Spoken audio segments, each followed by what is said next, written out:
오늘 비행은 테드 스티븐스 앵커리지 국제공항을 출발 약 180km를 이동하여 데날리산으로 향하는 일정입니다. 데날리산은 북아메리카에서 가장 높은 산이며 약 600만 에이커, 700만 평 정도의 평야로 둘러싸여 있습니다. 데날리산은 체감되는 웅장함으로만 따지면 히말라야의 산들보다 더 거대해 보이는 산입니다. 왜냐하면 히말라야 산맥의 주변 고도는 기본적으로 4,000에서 5,000m 정도로 높기 때문에 실제 체감 상대 높이는 약 4,000m 정도로 낮아지기 때문입니다. 반면 데날리산의 반경 40km에는 고도가 거의 제로에 가까운 평야가 펼쳐져 있어 그 높이 6,194m를 온전히 느낄 수 있습니다. 무한한 평야가 이어지는 듯 하다가 급격히 솟아오른 맥킨리 봉우리를 지금 만나러 출발해 보겠습니다. 맥킨리는 주변으로 평야를 가지고 있다고 했죠. 지금 아래 평야가 맥킨리가 품은 평야입니다. 맥킨리는 낮은 평야를 동서남북으로 가지고 있기 때문에 히말라야와는 다르게 다양한 생명 또한 품고 있을 수가 있습니다. 광대한 습지는 조류들이 살아갈 수 있게 하고 광활한 툰드라와 신록이 우거진 숲은 사슴과 순록들에게 안식처를 제공합니다. 흰머리 수리, 늑대, 말코손바닥 사슴 등 수많은 겨울 동물들의 터전입니다. 히말라야와는 또 다른 매력을 가진 산, 데날리산까지 이제 약 80km 정도 남았습니다. 오늘은 구름도 멋지게 깔려 있네요. 아래 수시트나 강을 따라서 쭉 데날리산까지 올라가 볼 겁니다. 구름과 평야, 빙하가 만들어낸 강을 감상하시면서 잠시 후에 뵙겠습니다.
여기는 세 종류의 빙하가 만들어낸 강이 만나는 지점입니다.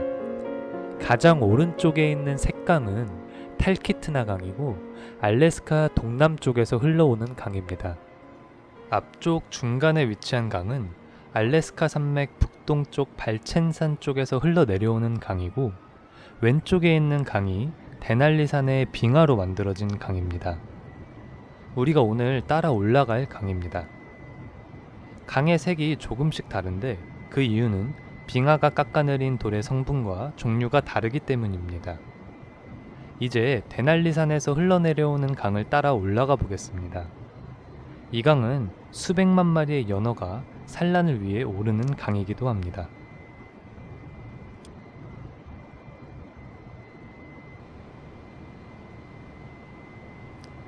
데날리산이 저기 멀리 보입니다. 6,000m의 봉우리가 보이는데도 아직 이 지역의 해발 고도는 400m대입니다. 데날리산이 화산섬이 아님에도 이렇게 급격하게 솟을 수 있는 게 신기할 따름입니다. 아까 따라왔던 강의 원천인 루스 빙하도 만나게 됩니다. 구름 사이로 그 빙하가 모습을 드러냈는데요. 이 빙하는 길이 64km, 폭 8km, 얼음의 두께 1.2km로 거대한 빙하입니다. 하루에 약 10cm 정도 이동을 하고 있고, 그 속도는 빙하 조각마다 다르기 때문에 각기 다른 속도로 이동하는 빙하는 크레바스를 생성하게 됩니다. 이 외에도 맥킨리 봉우리 사이 계곡마다 빙하들이 내려오고 있어 크고 작은 빙하의 숫자는 수백 개에 달합니다. 이 루스 빙하를 통과하면 토코시트나 빙하가 보입니다. 지금은 알래스카 산맥 위를 지나고 있고, 토크시트나 빙하로 이동하여 데날리산으로 향해 볼 겁니다. 실제 서부 능선의 등산 코스이기도 하죠. 잠시 후 토크시트나 빙하 앞에서 뵙겠습니다.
아래쪽에 토크시트나 빙하가 보이네요. 토크시트나 빙하는 산악인들이 경비행기를 타고와 산행을 주로 시작하는 포인트입니다.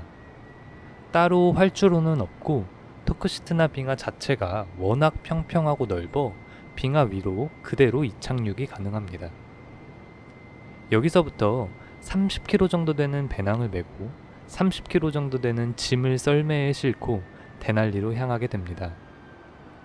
다음은 2009년 전남대학교 산악회의 보고서 내용을 발췌한 내용인데요. 노경미 대원의 운행일지에서 토크시트나 빙하가 매우 생생하게 느껴져 인용해 봅니다. 랜딩 포인트를 벗어나서는 내리막길을 쭉 내려간다. 썰매가 자꾸 혼자 내려가려 하여 힘이 더 든다. 광활하고 눈 빼고는 아무것도 없는 평지를 계속 걷는다. 양 옆에는 이름 모를 산들이 매섭게 서 있고, 자꾸 보면 저곳의 초입이나 등반 루트는 어딜지 궁금해진다. 눈에 빛이 반사되어 보이다 갑다. 스킬, 오르막, 평지, 오르막. 썰매가 자꾸 뒤집어져서 힘들다. 짜증나고 땀나고 입도 마음도 타들어가고 언젠가는 도착하겠지 잡생각을 하며 걷는다. 토쿠시트나 빙하가 조금 생생하게 느껴지시나요? 현재 위도는 북위 63도인데요. 북위 66도부터 북극권으로 치는 것을 감안하면 데날리는 사실상 북극권에 있다고 해도 무리가 없을 듯합니다.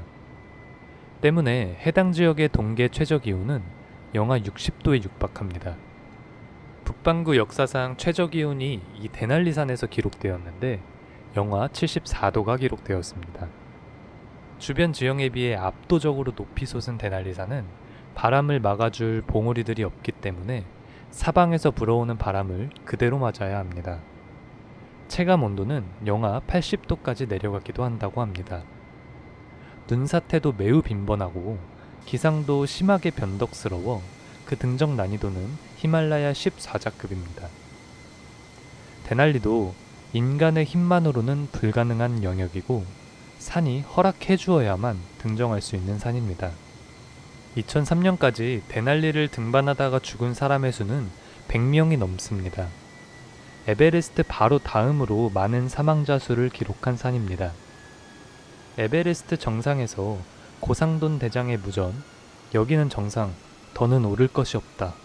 또 한국 최초 에베레스트를 정복했던 고상돈 대장을 기억하시는지요? 한국인 최초 에베레스트에 오른 고상돈 대장도 데날리에서 생을 마감하셨습니다. 신문 일면에 에베레스트 정상에서 태극기를 들고 산소 마스크에 큰 무전기를 든 그의 모습은 당시 여러 청소년들에게 꿈을 안겨주었고 박영석, 어몽길 등 세계적인 산악인 탄생의 발판이 되어주셨습니다.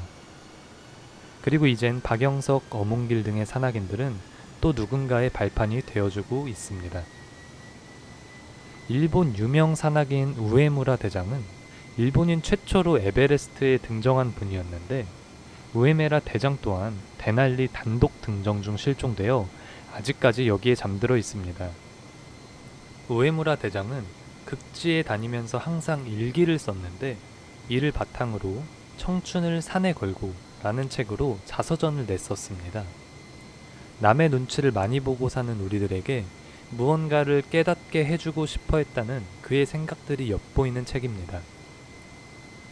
아무리 작은 도보 산행일지라도 하산한 뒤에도 마음속에 깊이 남는 산행이었다면 그것이야말로 참다운 등산인 것이다.